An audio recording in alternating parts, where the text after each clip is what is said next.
Le morning, les GG, tout sur les dessus de l'actu, les grandes gueules. Parler beaucoup, manger l'argent, voyager beaucoup seulement, mais travailler beaucoup, créer des choses, emploi des jeunes, non, non, non. Les dirigeants africains, les dirigeants sont comme ça. Les grandes gueules. Bonjour à tous, merci de nous rejoindre. Vous êtes très nombreux donc à nous suivre via nos canaux habituels. Vous êtes à l'étranger, vous nous écoutez sur notre site internet et sur notre application le www.espacefmguinée.info. Merci de nous rejoindre où que vous vous nous suivez à l'étranger. Vous êtes en Guinée, vous nous écoutez dans la région de Bokeh sur 99.7, la même fréquence dans le Fouta et en région forestière. 99 tout court à Kankan-Nabaya. Merci de nous choisir. À la une, les déclarations fortes hier du Premier ministre Dr Ibrahima Kassory Fofana face à la presse dans le cadre d'un exercice plutôt inhabituel chez les chefs de gouvernement guinéens, du moins sous son format d'hier. En l'occurrence, la présentation du bilan d'un an de gestion de l'équipe gouvernementale qu'il cornaque. L'actuel locataire du Palais de la Colombe a eu ces mots qui provoquent une onde de choc dans l'opinion. En tant que citoyen, j'ai dit oui à la nouvelle constitution. En tant que gouvernant, j'ai dit aussi oui à la nouvelle constitution. J'ai dit oui doublement à la nouvelle constitution, assurant même au passage avoir obtenu également le oui de tous ces ministres à ce projet de nouvelle constitution. Pour le reste, au-delà des chiffres économiques, on retiendra la réaffirmation par le PM Kassory des mesures mises en place par son gouvernement au plan politique notamment, comme le maintien des PA et de l'interdiction des manifestations, notamment à Kaloumé sur l'autoroute Fidel Castro. Décryptage, analyse et réaction à suivre tout au long de cette émission. Projet de nouvelle constitution, justement, le débat fait rage aussi chez les doctrinaires en droit. Principale question de fond, la loi confère-t-elle la possibilité au président de la République de soumettre à référendum une nouvelle constitution? Sur quelle base juridique peut-on justifier un projet de nouvelle constitution? On va donc poser ces questions ce jeudi à notre invité qui va nous rejoindre plus tard dans cette émission, qui n'est autre que Dr Demba Fadiga. Il est juriste constitutionnaliste, enseignant à l'université générale Lansana Conté de Sonfonia. Et puis les récents propos tenus sur nos antennes par le député Amadou Damaro Camara, chef de la majorité présidentielle à l'hémicycle, à l'endroit de l'ex-capitaine, l'ex-chef de la junte guinéenne, le capitaine Moussa Dadis Camara, qui aurait été très mal reçu, notamment en Guinée forestière, au point de susciter quelques tensions pour le moment latentes. Comment réagit-il aux déclarations faites à son sujet par le député Damaro Camara? Quel message à l'endroit de ses partisans? Depuis Ouagadougou, Moussa Dadis Camara, il va intervenir dans cette émission. Et puis, vers la fin, on s'intéressera donc au nettoyage des cuves d'eau installées sur les mâts des immeubles. Et ça vous intéresse parce qu'on parle là d'eau venant des forages. C'est important que ces cuves donc fassent l'objet d'entretien et de nettoyage. On en parle avec notre invité qui va nous rejoindre vers la fin de cette émission, qui n'est autre que M. Aboubacar Camara. Il est le directeur exécutif de Tenkiso Antena. Il sera avec nous dans cette émission. Menu copieux. Merci de rejoindre l'équipe. Tamba, bonjour. Bonjour Aboubacar, bonjour à tous. Bonjour Jacques Lewaleno. Bonjour Aboubacar, bonjour à tous. Madame So, bonjour. Bonjour Aboubacar. Robert, bonjour. Bonjour. Bonjour Antoine. Bonjour Aboubacar. Bonjour. Pour commencer, forcément, on se plonge dans cette conférence de presse que nous avons tous suivi hier. Le Premier ministre donc qui est resté à cheval sur un bon nombre de principes.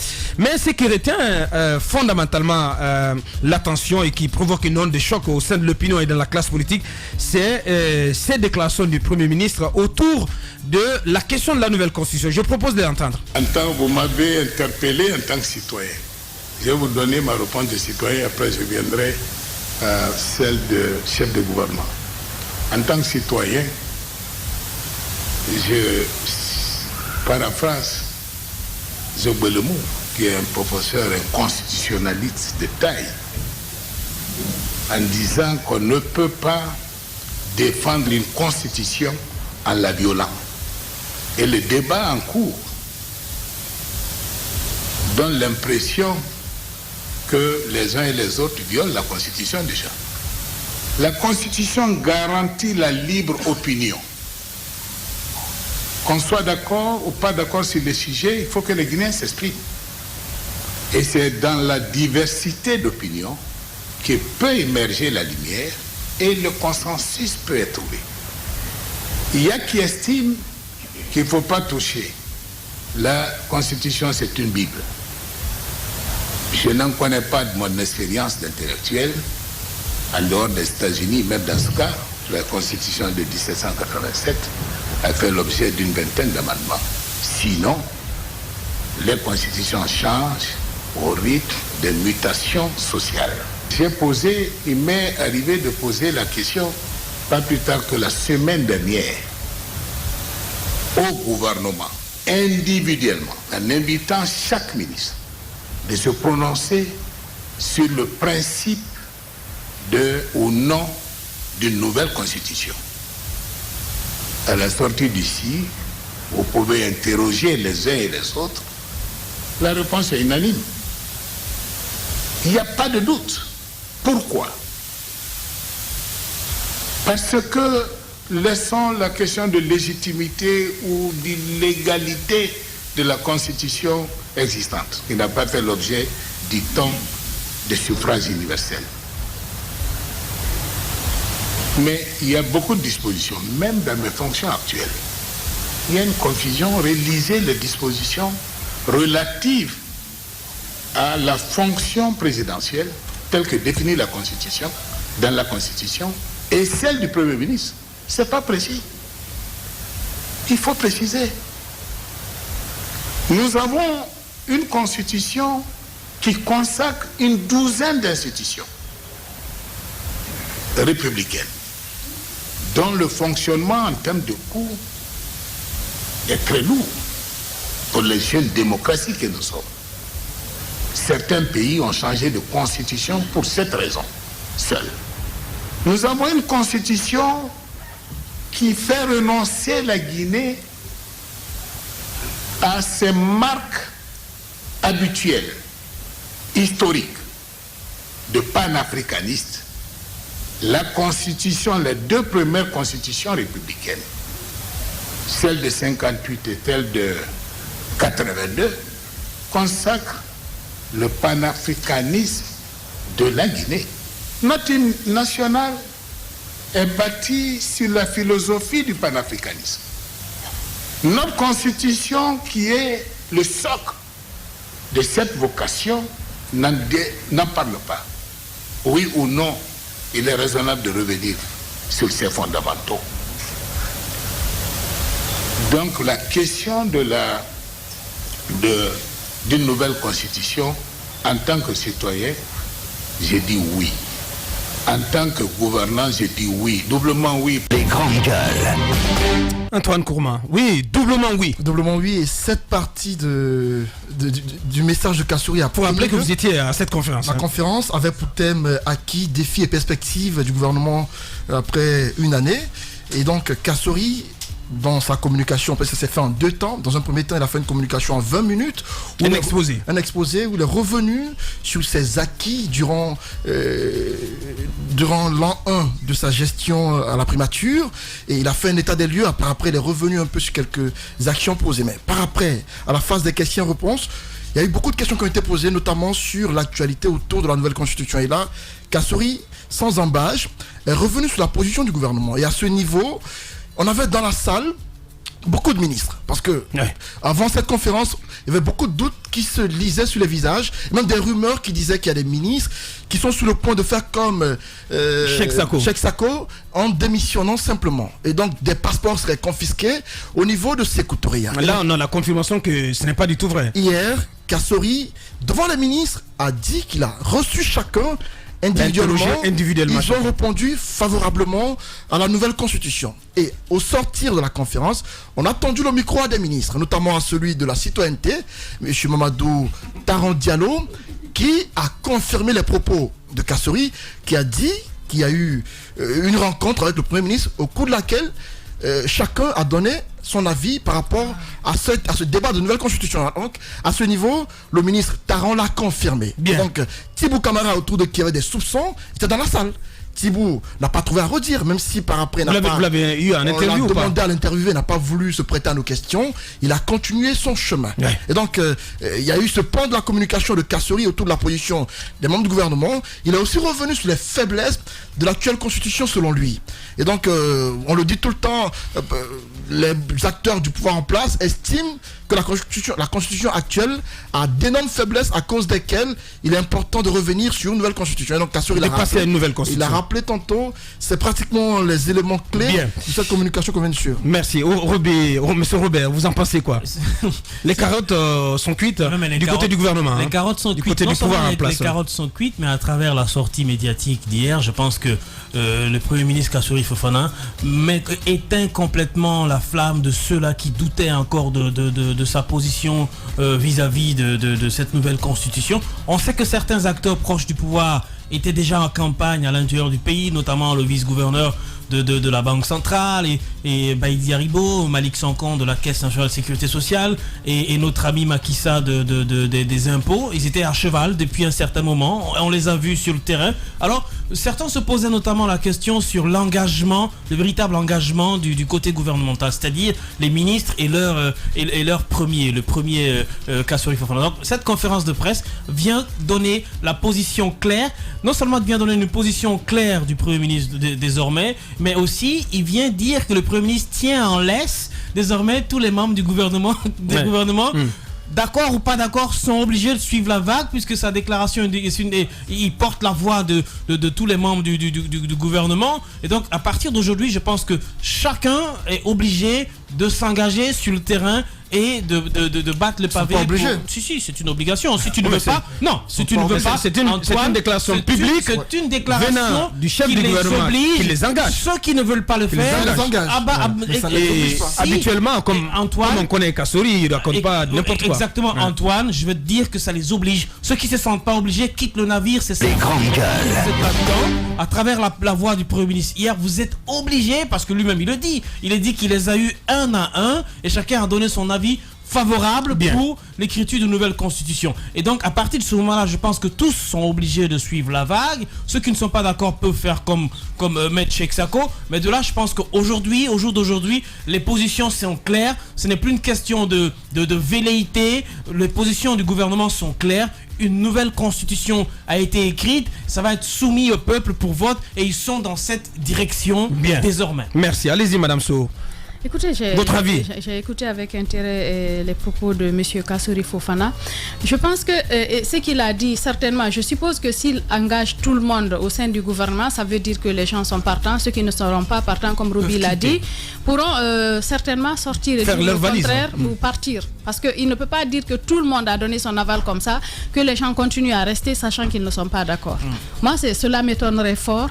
Et c'est comme pour dire que c'est parti pour cette nouvelle constitution. Je me demande comment les Guinéens réussiront à freiner cet élan. Parce qu'on a l'impression que tout le monde est embarqué là-dedans, en tout cas du côté de la mouvance présidentielle, du côté du gouvernement, du côté de l'exécutif. Donc c'est parti, on se demande comment ça va s'arrêter désormais. Et l'opposition le FNDC, l'opposition, les gens qui sont contre cet élan ont du pain sur la planche parce que j'ai l'impression que c'est parti. Et vous le savez le plus souvent, quand le gouvernement décide de faire quelque chose, il le fait. Et généralement, il arrive à ses fins et il n'y a rien qui se passe derrière. C'est comme par exemple si nous prenons la mise en place des PA. Les gens s'étaient opposés à un moment donné, après les gens se sont essoufflés. Et quand je prends un peu à un moment donné ce mouvement pour la baisse du prix du carburant qui avait commencé, le gouvernement a tenu bon. Et finalement, en fait, on se demande quelquefois qu'est-ce qu'il nous faut réellement par rapport à du point de vue mobilisation, par rapport à ce genre de situation.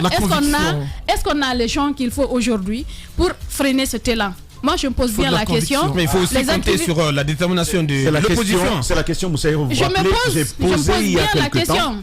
Qui m'a valu toutes sortes de réactions. Nous savons que le FNDC est mobilisé. Mais est-ce que le FNDC viendra à bout? Est-ce que le FNDC réussira à freiner? C'est une question que je pose. Actuellement, les gens se mobilisent, ils font des discours, ils se mobilisent, ils installent le FNDC à l'intérieur du pays, dans les quartiers ici à Conakry. On attend de voir ce que la mobilisation va donner. Parce que aujourd'hui, à cette allure, la personne peut-être qui, même si on se dit qu'il y a des dessous, qui a estimé qu'elle n'était pas partante est partie. C'est Cheikh Sako, il a rendu le tablier. Est-ce qu'il y aura d'autres personnes qui vont suivre? Il a apporté des précisions par rapport à la démission de Cheikh Sako.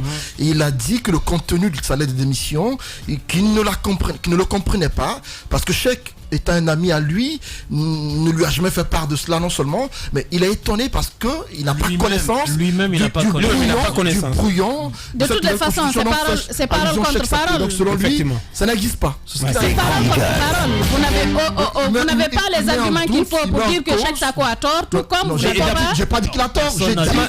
Damanta l'a réaffirmé également ici. Il a dit que pour le moment, le projet n'existe pas. Le texte n'existe pas. Mais qu'est-ce qui vous dit qu'il n'existe pas? Du ce sont des propos, effectivement. Ce sont des propos que les politiques tiennent. Vous ne savez pas si ça existe ou pas. Quand c'est un combat qui est engagé comme ça, vous le savez, les gens sont en train de prôner la modification d'une nouvelle constitution. Ils veulent engager une nouvelle constitution. Ils veulent amener la Guinée à un référendum. Imaginez que quelqu'un sorte pour dire que oui, moi je ne suis pas d'accord, je m'en vais. Les politiques sont capables de tout. Ils sont capables de sortir tous les arguments possibles pour dire que ce qu'il dit n'est pas vrai, que cette mouture n'existe pas, une nouvelle constitution n'a jamais été rédigée. C'est possible de le dire, mais nous n'avons aucune preuve parce que nous savons aussi que ce qui se dit, c'est que par exemple le juriste qui a fait cette sortie intellectuelle, beaucoup de personnes disent qu'il a participé notamment à la rédaction de cette de ce projet de nouvelle constitution. Mais on n'a pas d'argument, c'est des suppositions. Les gens sont en train de faire des spéculations. On ne peut croire personne jusqu'à avoir la preuve du contraire. Moi, en tout cas, à ce jour, j'attends de voir que non, cette nouvelle constitution n'a pas été, il n'y a pas eu de projet, ça n'a pas été rédigé. Et la seule chose qui pourrait nous faire croire cela, c'est peut-être qu'il n'y ait pas de référendum. Non, mais là, c'est pas possible. La seule chose qui est sûre désormais, c'est qu'il y aura la volonté de l'État, du gouvernement. Il y a la volonté. Oui, justement, à travers la conférence de presse du Premier ministre hier, qu'il y aura une nouvelle constitution. C'est qu'il y a une nouvelle constitution. Qu'elle soit écrite ou pas, de toute façon, hier, la conférence de presse met un terme à tout ce qu'il y avait comme doute et spéculation autour de l'établissement de cette nouvelle constitution. La question n'est plus de savoir si elle est écrite ou non écrite. La véritable question, la véritable réponse à la question sociétale existe désormais. C'est que le gouvernement va vers un référendum, vers la proposition d'une nouvelle constitution au peuple. Est-ce que vous pensez qu'une nouvelle constitution va sortir comme ça de terre sur un claquement de doigts? C'est tout un processus. C'est pas le plus important. C'est tout un processus. Ça demande le recrutement des personnes qui sont... On a dépassé ce stade de justement, c'est pour vous faire comprendre que là où nous sommes désormais, Madame Hierro, c'est d'entendre, c'est ce même gouvernement qui s'est prononcé hier à travers son Premier ministre, c'est d'entendre désormais la date du référendum. C'est ça la prochaine étape. Hier, ils ont été clairs et précis. Ils vont aller vers la proposition. Non, ça aussi c'est une autre question à part. Est-ce qu'ils vont y arriver? Tout ça, ça vient après. La deuxième étape désormais, c'est celle de la date à laquelle ce gouvernement va convoquer le peuple au référendum. Sinon, la question, si le chef de l'État, désormais, ils vont pas la Merci de t'inviter dans mon temps de parole. Désormais, la question du référendum et la nouvelle constitution ne se pose plus à leur niveau. La question ne se pose pas. Moi, ce que j'essaie de faire comprendre ici, les gens passent par tous les moyens pour nier le fait que cette mouture existe. Oui, mais notamment, c'est ce que Cheikh Sako a dit. Moi, j'insiste là-dessus parce que pour moi, c'est important. Les gens veulent faire que la nouvelle constitution était déjà écrite. Écoutez, il a jamais dit qu'elle publiée bientôt. Il a dit qu'elle serait publiée. Attendez, ne faites pas dire à l'autre. Je me rappelle encore ses propos. Il a dit qu'elle serait publiée bientôt. Il a dit qu'il y aura bel et bien une nouvelle constitution. Ça, il a jamais dit que c'était déjà écrit. Ça, c'est un pan. Et ce que je voudrais ajouter, vous êtes formel, il a dit que c'était déjà écrit.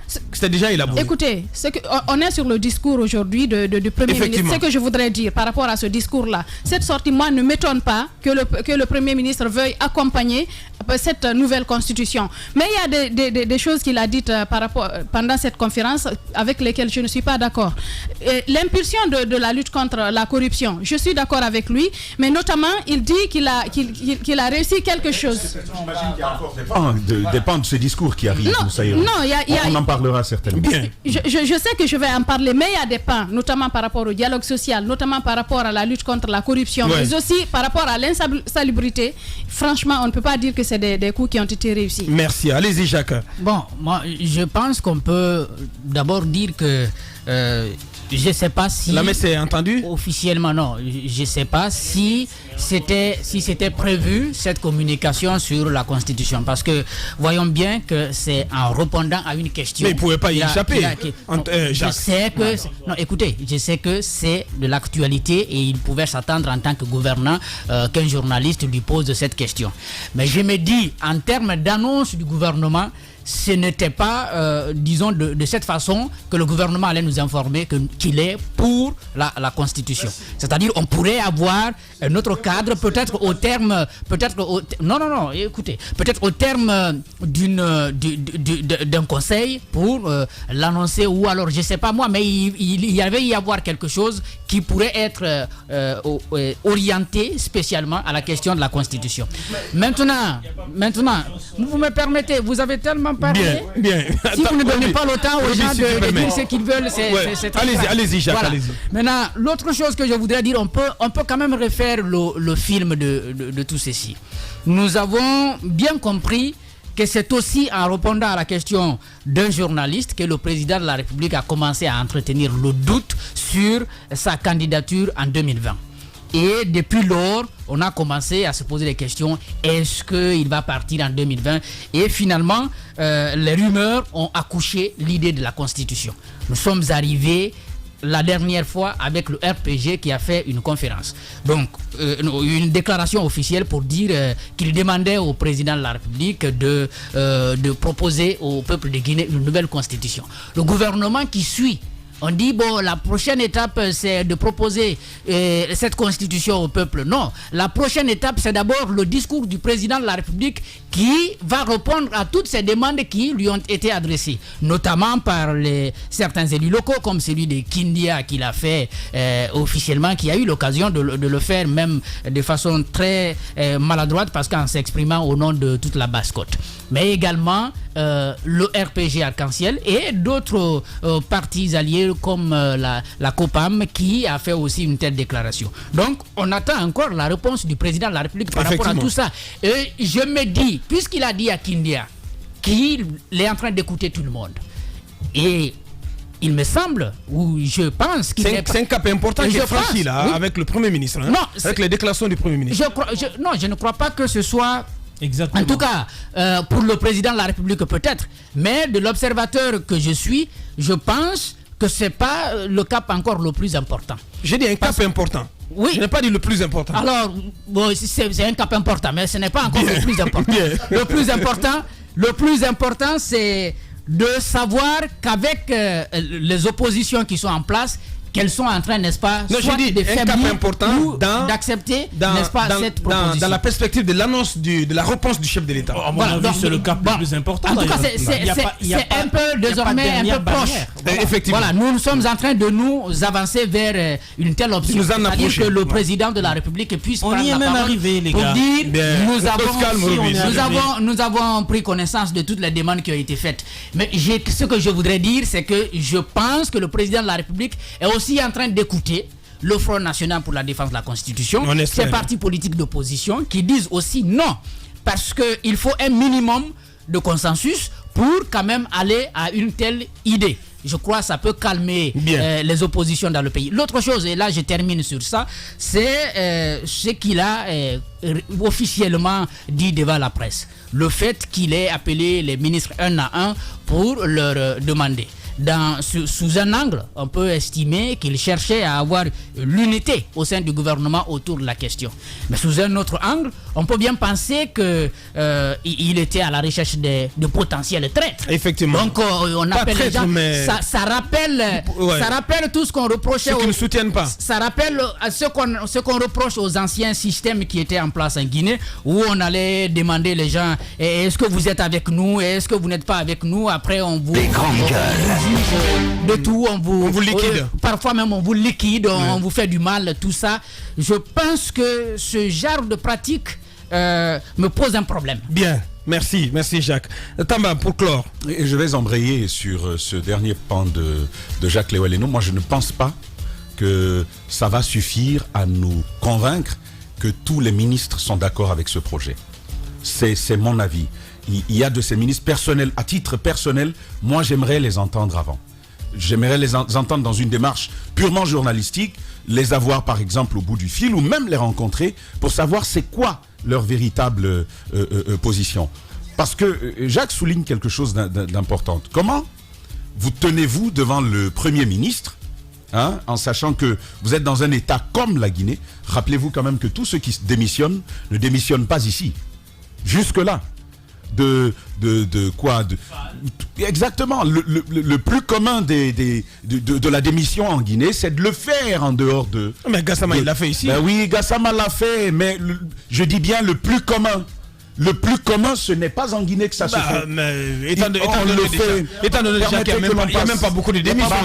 Il y a au moins deux. Voilà. Il y a au moins 2 sur les 3. Il n'y en a pas beaucoup. Donc les 2 tiers de ces démissions qu'on a, oui, et c'est la grande majorité. C'est cela la majorité. Ouais, c'est trop infime déjà, mon cher. Non mais qu'est-ce que ça veut dire? C'est infime. Non, on y va. Quand on est au-delà de 50, c'est la règle. Voilà, il faut quand même être d'accord avec moi. Bien. On vous écoute. Alors, sur 3-4 démissions, au moins 2 se sont faits en dehors de nos frontières. Donc, vous avoir comme ça dans un bureau, dis-moi, tu es pour ou tu n'es pas pour? tu réponds quoi, toi? Après, on te met tout. En tout cas, le chef lui-même est d'accord. Hein. Et tu sais, le chef, l'armée, tout le monde, mon ami, tout le monde est d'accord. Même les gars qui gèrent l'aéroport, qui gèrent le trafic, qui gèrent les passeports, nous, on est tous d'accord. Toi, c'est quoi ta position? Quand on te pose une telle question, tu sais ce que tu dois répondre. Et donc moi je ne crois pas vraiment à ça. Mon avis, ce ne sont pas des enfants de cœur. Aboubacar, mon avis. Aboubacar, ces ministres dont tu parles, ce ne sont pas des enfants. Ce ne sont pas des enfants. Ce sont des grands responsables, des grands messieurs là. Aboubacar, cédez-moi le droit de vous dire ce que je pense. Je vous cède le droit de douter. Personnellement, je doute que tous les ministres se soient alignés sur cette question-là. J'aimerais bien en entendre pour savoir c'est quoi leur véritable position. Je veux réagir en deuxième position, c'est l'avant-dernier point que je veux soulever. Je veux réagir en deuxième position sur cette fameuse question de panafricanisme. Franchement, je ne comprends rien à ça. Je vais vous dire pourquoi. On est en train de nous dire qu'il faut une nouvelle constitution. Parce qu'on a assez mal perdu les idées et les valeurs panafricanistes dont la Guinée s'est faite porteuse par le passé depuis l'indépendance. Sékou Touré déjà. Et son combat, qu'est-ce qu'on en a fait depuis qu'il est mort? Déjà, on célèbre même, on ne commémore même pas suffisamment sa mort. Effectivement. Le 2 octobre est bafoué par presque tout le monde, même par le pouvoir en place, Aboubacar Diallo. Moi, j'ai envie de dire, mais de quoi est-ce qu'on nous parle finalement? Pourquoi est-ce qu'on veut nous faire croire que c'est un idéal important pour la Guinée d'aller sur les lignes de son histoire, alors qu'on a depuis toujours bafoué cette histoire de panafricanisme? Mieux, il y a des aspects qui sont purement diplomatiques, politiques, liés à ce panafricanisme-là. Mais je vais vous dire, regardez les moindres aspects de la vie politique et diplomatique africaine. En quoi est-ce que la Guinée revient à affirmer cette valeur-là? À part le dernier passage du président de la République à la tête de l'Union africaine pour une année, à part ça, qu'est-ce qui s'affirme concrètement? Qu'est-ce qui permet à la Guinée de dire, par exemple, nous sommes en train de promouvoir, nous promouvons les valeurs du panafricanisme dont la Guinée a été porteuse depuis les indépendances. Moi, je ne crois pas à ça et je veux, si tu permets rapidement, terminer avec le FNDC. Lorsque le Premier ministre se tient comme ça face à des journalistes et il dit très clairement, à titre personnel, c'est oui. À titre de chef du gouvernement, c'est oui, doublement oui, et qu'il engage tous les autres ministres qui font partie de son gouvernement, il faut une réponse. Je pense que on ne peut plus clair. Ouais. Ce qui a été dit est très très clair. Nous sommes en faveur d'une constitution, même si on ne l'a pas encore lue, il faut une réponse de la part du FNDC. Je ne dis pas, soulevez-vous, allez balancer des choses, non. Mais même par déclaration ou par autre mécanisme, je pense que il faut compter, les choses sur le FNDC pour le faire. Quand même. Absolument, les choses se précisent désormais. Bien. Parce que la mouvance présidentielle, le RPG Arc-en-Ciel, Roby, tu as parlé plus de 10 fois. Donc le RPG Arc-en-Ciel a soutenu officiellement dans une déclaration.